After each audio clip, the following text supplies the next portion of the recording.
'Cause I am yours and you are mine.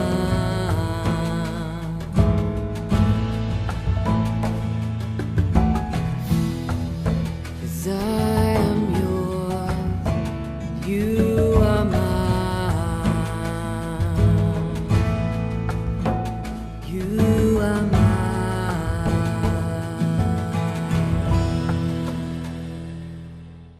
లూకాసు వార్త 17వ అధ్యాయము మొదటి వచనము నుండి. ఆయన తన శిష్యులతో ఇట్లనెను, అభ్యంతరములు రాకపోవుట అసాధ్యము కాని అవి ఎవని వలన వచ్చినో వానికి శ్రమ. వాడి చిన్నవారిలో ఒకనికి అభ్యంతరము కలుగు చేయుట కంటే వాని మెడకు తిరుగుట్రాయి కట్టబడి సముద్రంలో పడవేయబడుట వానికి మేలు. నీ విషయమై మీరే జాగ్రత్తగా ఉండుడి. నీ సహోదరుడు తప్పిదము చేసిన ఎడల అతన్ని గద్దించుము. అతడు మారుమనసు పొందిన ఎడల అతన్ని క్షమించుము. అతడు ఒక దినమున 7 మారులు నీ ఎడల తప్పిదము చేసి 7 మారులు నీ వైపు తిరిగి మారుమనసు పొందితిననిన ఎడల అతన్ని క్షమింపవలెననెను. అపోస్తులు మా విశ్వాసము వృద్ధి పొందించమని ప్రభువుతో చెప్పగా, ప్రభువు మీరు ఆవగింజంత విశ్వాసము కలవారైతే ఈ కంబళి చెట్టును చూచి నీవు వేళ్లతో కూడా పెళ్లకింపబడి సముద్రంలో నాటబడుమని చెప్పునప్పుడు అది మీకు లోబడును. దున్నువాడు కాని మేపువాడు కాని మీలో ఎవనికైనా ఒక దాసుచుండగా వాడు పొలంలో నుండి వచ్చినప్పుడు నీవు ఇప్పుడే వెళ్లి భోజనము చేయమని వానితో చెప్పనా? చెప్పడు. అంతేకాక నేను భోజనము చేయుటకు ఏమైనను సిద్ధపరిచి నడుము కట్టుకొని నేను అన్నపానములు పుచ్చుకుని వరకు నాకు పరిచారము చేయము.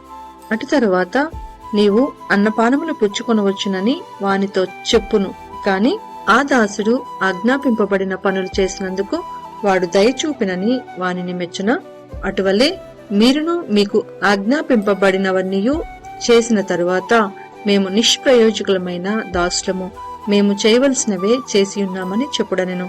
ఆయన యెరూషలేమునకు ప్రయాణమైపోవచ్చు సమరయ గలిలయ మధ్యగా వెళ్ళుచుండెను. ఆయన ఒక గ్రామంలోనికి వెళ్ళుచుండగా 10 మంది కుష్ఠరోగులు ఆయనకు ఎదురుగా వచ్చి దూరమున నిలిచి, యేసు ప్రభువా మమ్ము కరుణించుమని కేకలు వేసిరి. ఆయన వారిని చూచి, మీరు వెళ్లి మిమ్మును యాజకులకు కనపరుచుకొనుడని వారితో చెప్పెను. వారు వెళ్ళుచుండగా శుద్ధులైరి. వారిలో ఒకడు తనకు స్వస్థత కలుగుట చూచి గొప్ప శబ్దంతో దేవుణ్ణి మహిమపరచుచు తిరిగి వచ్చి ఆయనకు కృతజ్ఞతాస్తుతులు చెల్లించుచు ఆయన పాదముల యొద్ద సాగిలపడెను. వాడు సమరయుడు. అందుకు యేసు, 10 మంది శుద్ధులైరి కారా? ఆ 9 ఎక్కడా?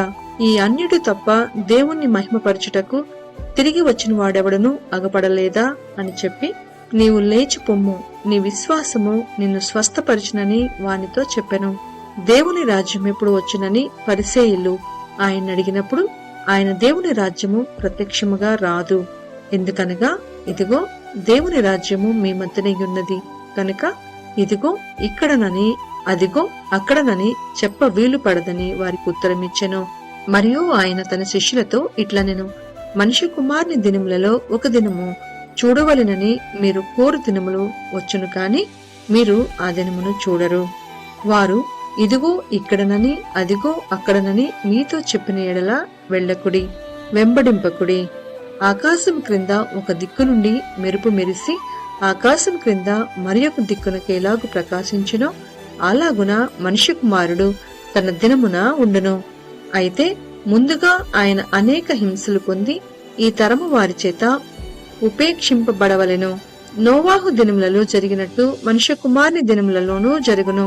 నోవాహు ఓడలోనికి వెళ్లిన దినము వరకు జనులు తినుచు త్రాగుచు పెండ్లాడుచు పెండ్లికియబడుచు నుండిరి. అంతలో జలప్రళయం వచ్చి వారందరినీ నాశనము చేసెను. లోతు దినములలో జరిగినట్టును జరుగును. జనులు తినుచు త్రాగుచు కొనుచు అమ్ముచు నారు నాటుచు ఇండ్లు కట్టుచు నుండిరి. అయితే లోతు సొదమ విడిచిపోయిన దినమున ఆకాశం నుండి అగ్నిగంధకములు కురిసి వారినందరినీ నాశనము చేసెను. ఆ ప్రకారమే మనిషి కుమారుడు ప్రత్యక్షమగు దినమున జరుగును. ఆ దినమున మిద్దె మీద ఉండువాడు ఇంట ఉండు తన సామగ్రిని తీసుకుని పోవుటకు దిగకూడదు. అలాగే పొలములో ఉండువాడును తిరిగి రాకూడదు. లోతు భార్యను జ్ఞాపకము చేసుకొనుడి. తన ప్రాణమును రక్షించుకొనుగోరువాడు దానిని పోగొట్టుకొనును. దాన్ని పోగొట్టుకొనువాడు దాన్ని సజీవముగా కాపాడుకొనును. ఆ రాత్రి ఇద్దరొక మంచం మీద ఉందరు. వారిలో ఒకరు కొనుపోబడును, ఒకరు విడిచిపెట్టబడును. ఇద్దరు స్త్రీలు ఒక తిరిగలి విసురుచుందరు. ఒకతే కొనుపోబడును, ఒకతే విడిచిపెట్టబడుననెను.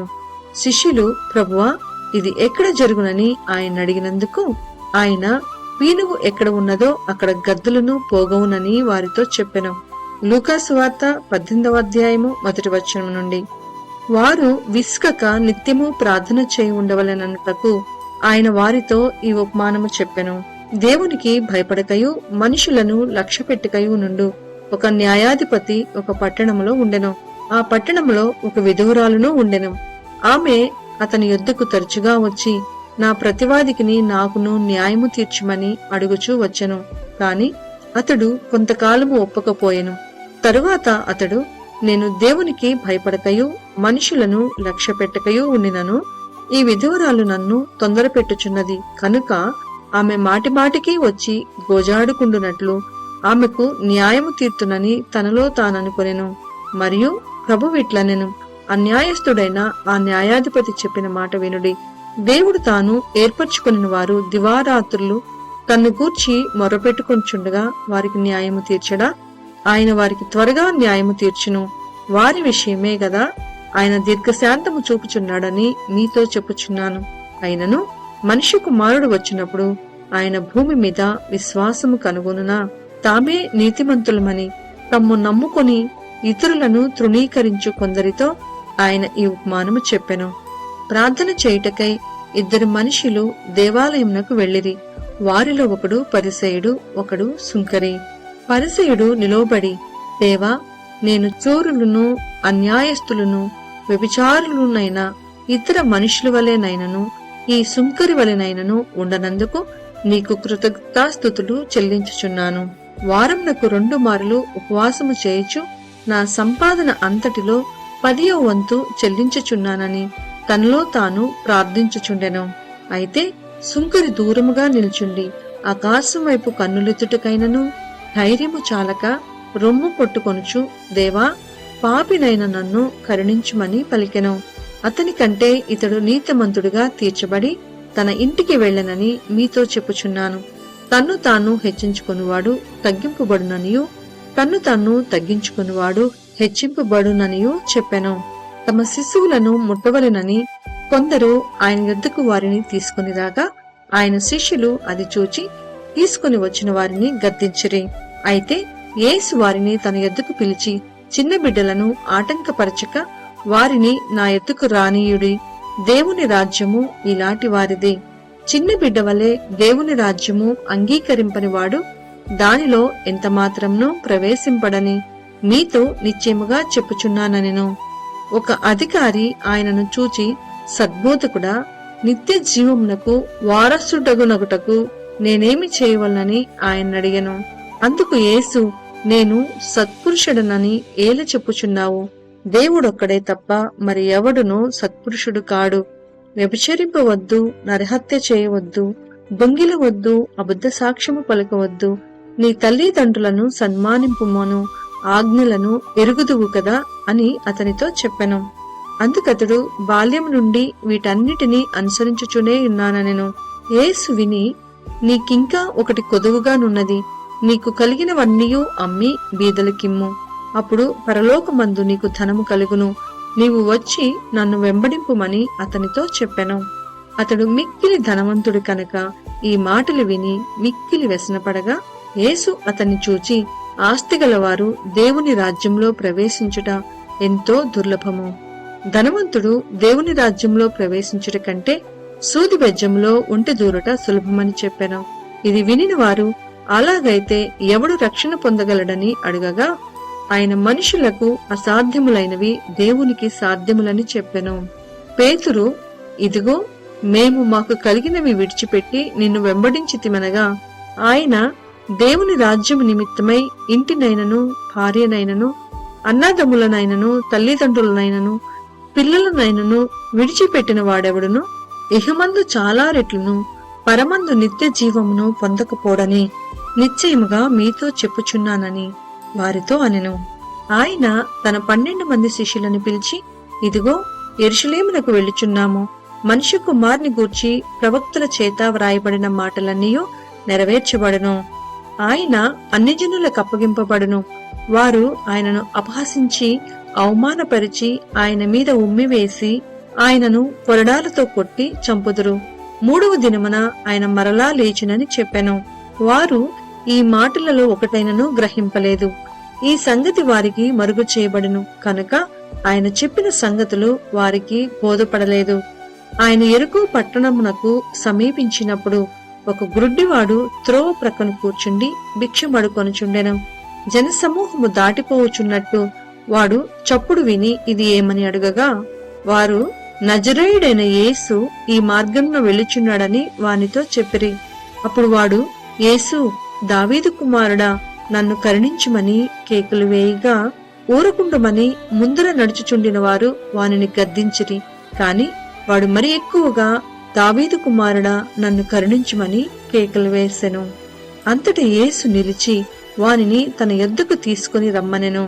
వాడు దగ్గరకు వచ్చినప్పుడు ఆయన, నేను నీకేమి చేయగోరుచున్నావని అడుగగా వాడు, ప్రభువా, చూపు పొందగోరుచున్నానెను. యేసు, చూపు పొందుము, నీ విశ్వాసము నిన్ను స్వస్థపరిచినని వానితో చెప్పెను. వెంటనే వాడు చూపు పొంది దేవుని మహిమపరచుచు ఆయనను వెంబడించెను. ప్రజలందరూ అది చూచి దేవునికి స్తోత్రము చేసిరి. లూకా సువార్త 19వ అధ్యాయము 1వ వచనము నుండి. ఆయన సంచరించుచు యెరికో పట్టణంలో ప్రవేశించి దాని గుండా పోవుచుండెను. ఇదిగో సుంకరపు గుత్తదారుడును ధనవంతుడనైన జక్కయ్య అను పేరు గల ఒకడు యేసు ఎవరోయని చూడగోరెను గాని పొట్టివాడైనందున జనులు గుంపు కూడి ఉండుట వలన చూడలేకపోయెను. అప్పుడు యేసు ఆ త్రోవను రానయ్యుండెను కనుక అతడు ముందుగా పరిగెత్తి ఆయనను చూచుటకు ఒక మేడి చెట్టెక్కెను. యేసు ఆ చోటికి వచ్చినప్పుడు కన్నులెత్తి చూచి, జక్కయ్యా, త్వరగా దిగుము, నేడు నేను నీ ఇంట నుండవలసి ఉన్నదని అతనితో చెప్పగా అతడు త్వరగా దిగి సంతోషముతో ఆయనను చేర్చుకొనెను. అందరూ అది చూచి, ఈయన పాపి అయిన మనుషుని యొద్ద బస చేయ వెళ్ళనని చాలా సణుగుకొనిరి. జక్కయ్య నిలువబడి, ఇదిగో ప్రభువా, నా ఆస్తుల సగము బీదలకిచ్చుచున్నాను. నేనెవని యొద్దనైనను అన్యాయముగా దేనినైనను తీసుకొనిన ఎడల అతనికి 4 గంతులు మరలా చెల్లింతునని ప్రభువుతో చెప్పెను. అందుకు యేసు, ఇతడును అబ్రహాము కుమారుడే, ఎందుకనగా నేడు ఈ ఇంటికి రక్షణ వచ్చియున్నది. నశించిన దానిని వెదికి రక్షించుటకు మనుష్య కుమారుడు వచ్చెనని అతనితో చెప్పెను. వారు ఈ మాటలు వినుచుండగా తాను యెరూషలేమునకు సమీపమున ఉండుట వలనను దేవుని రాజ్యము వెంటనే అగుపడునని వారు తలంచుట వలనను ఆయన మరియొక ఉపమానము చెప్పెను. ఏమనగా, రాజకుమారుడొక రాజ్యము సంపాదించుకొని మరలా రావలెనని దూరదేశమునకు ప్రయాణమై తన దాసులను 10 మందిని పిలిచి వారికి 10 మినాలనిచ్చి నేను వచ్చు వరకు వ్యాపారము చేయడని వారితో చెప్పెను. అయితే అతని పట్టణస్థులతన్ని ద్వేషించి, ఇతడు మమ్ము నేలుట మాకిష్టము లేదని అతని వెనుక రాయబారము పంపిరే. అతడ రాజ్యము సంపాదించుకొని తిరిగి వచ్చినప్పుడు ప్రతివాడును వ్యాపారం వలన ఏమేమి సంపాదించినో తెలుసుకొనుటకై తాను సొమ్మిచ్చిన దాసులను తన యొద్దకు పిలువమని ఆజ్ఞాపించెను. మొదటి వాడాయన ఎదుటికి వచ్చి, అయ్యా, నీ మీనా వలన 10 మీనాలు లభించినని చెప్పగా అతడు, భళా మంచి దాసుడా, నీవు ఈ కొంచెములో నమ్మకముగా ఉంటివి కనుక 10 పట్టణముల మీద అధికారమై ఉండుమని వానితో చెప్పెను. అంతట 2వ వాడు వచ్చి, అయ్యా, నీ మీనా వలన 5 మీనాలు లభించిననగా అతడు, నీవును 5 పట్టణముల మీద ఉండుమని అతనితో చెప్పెను. అంతట మరియొకడు వచ్చి, అయ్యా, ఇదిగో నీ మీనా, నీవు పెట్టని దానిని ఎత్తుకొని వాడవును, విత్తని దానిని కోయువాడవునైనా కఠినుడవు కనుక నీకు భయపడి దీనిని రుమాలున కట్టి ఉంచితనని చెప్పెను. అందుకతడు, చెడ్డదాసుడా, నీ నోటి మాటను బట్టియే నీకు తీర్పు తీర్చుదును. నేను పెట్టని దానిని ఎత్తువాడను, విత్తని దానిని కోయువాడునైనా కఠినుడనని నీకు తెలిసియుండగా నీవెందుకు నా సొమ్ము సాహుకారుల యొద్ద నుంచలేదు? అట్లు చేసి ఉండిన ఎడల నేను వచ్చి వడ్డీతో దాన్ని తీసుకుందునే అని వారితో చెప్పి వీని యొద్ద నుండి ఆ మీనా తీసివేసి 10 మీనాలు గల వానికి ఇయ్యుడని దగ్గర నిలిచిన వారితో చెప్పెను. వారు, అయ్యా, వానికి 10 మీనాలు కలవే అనిరి. అందుకతడు, కలిగిన ప్రతివానికి ఇయ్యబడును, లేని వాని యొద్ద నుండి వానికి కలిగినదియు తీసివేయబడునని మీతో చెప్పుచున్నాను. మరియు నేను తమ్మును ఏలుటకు ఇష్టం లేని నా శత్రువులను ఇక్కడికి తీసుకుని వచ్చి నా ఎదుట సంహరించుడని చెప్పెను. యేసు ఈ మాటలు చెప్పి యెరూషలేమునకు వెళ్లవలెనని ముందు సాగిపోయెను. ఆయన ఒలీవల కొండ దగ్గరనున్న బేత్పగే, బేతనియా అను గ్రామముల సమీపమునకు వచ్చినప్పుడు తన శిష్యులిద్దరిని పిలిచి, మీరు ఎదుటనున్న గ్రామమునకు వెళ్ళుడి. అందులో మీరు ప్రవేశింపగానే కట్టబడి ఉన్న ఒక గాడిద పిల్ల మీకు కనపడును. దానిమీద ఏ మనుష్యుడును ఎన్నడూ కూర్చుండలేదు. ఎవరైనను మీరెందుకు దీన్ని విప్పుచున్నారని మిమ్మును అడిగిన ఎడల ఇది ప్రభువునకు కావలసి ఉన్నదని అతనితో చెప్పుడని చెప్పి వారిని పంపెను. పంపబడిన వారు వెళ్లి ఆయన తమతో చెప్పినట్టే కనుగొని ఆ గాడిద పిల్లను విప్పుచుండగా దాని యజమానులు, మీరు గాడిద పిల్లను ఎందుకు విప్పుచున్నారని వారిని అడిగిరి. అందుకు వారు, ఇది ప్రభువునకు కావలసి ఉన్నదనిరి. తరువాత వారు యేసునొద్దకు దాన్ని తోలుకొని వచ్చి ఆ గాడిద పిల్ల మీద తమ బట్టలు వేసి యేసును దాని మీద ఎక్కించి ఆయన వెళ్ళుచుండగా తమ బట్టలు దారి పొడుగునా పరిచిరి. ఒలీవల కొండ నుండి దిగుచోటికి ఆయన సమీపించుచున్నప్పుడు శిష్యుల సమూహమంతయు సంతోషించుచు, ప్రభువు పేరట వచ్చు రాజు స్తుతింపబడునుగాక, పరలోకమందు సమాధానమును, సర్వోన్నతమైన స్థలములలో మహిమయు ఉండునుగాక అని తాము చూచిన అద్భుతములన్నిటినీ కూర్చి మహాశబ్దంతో దేవుని స్తోత్రము చేయసాగిరి. ఆ సమూహములో ఉన్న కొందరు పరిసయ్యులు, బోధకుడా, నీ శిష్యులను గద్దింపుమని ఆయనతో చెప్పగా ఆయన వారిని చూచి, వీరు ఊరకుంటుని ఎడల ఈ రాళ్లు కేకలు వేయనని మీతో చెప్పుచున్నానెను. ఆయన పట్టణమునకు సమీపించినప్పుడు దానిని చూచి దాని విషయమై ఏడ్చి, నీవును ఈ నీ దినమందైనను సమాధాన సంబంధమైన సంగతులను తెలుసుకుని ఎడల నీకెంతో మేలు, కాని ఇప్పుడవి నీ కన్నులకు మరుగు చేయబడి ఉన్నవి. ప్రభు నిన్ను దర్శించిన కాలము నీవు ఎరుగకుంటివి కనుక నీ శత్రువులు నీ చుట్టూ గడ్డు కట్టి ముట్టడి వేసి అన్ని ప్రక్కలను నిన్ను అరికట్టి నీలోనున్న నీ పిల్లలతో కూడా నిన్ను నేల కలిపి నీలో రాతి మీద రాయి నిలిచియుండనియని దినములు వచ్చునని చెప్పెను.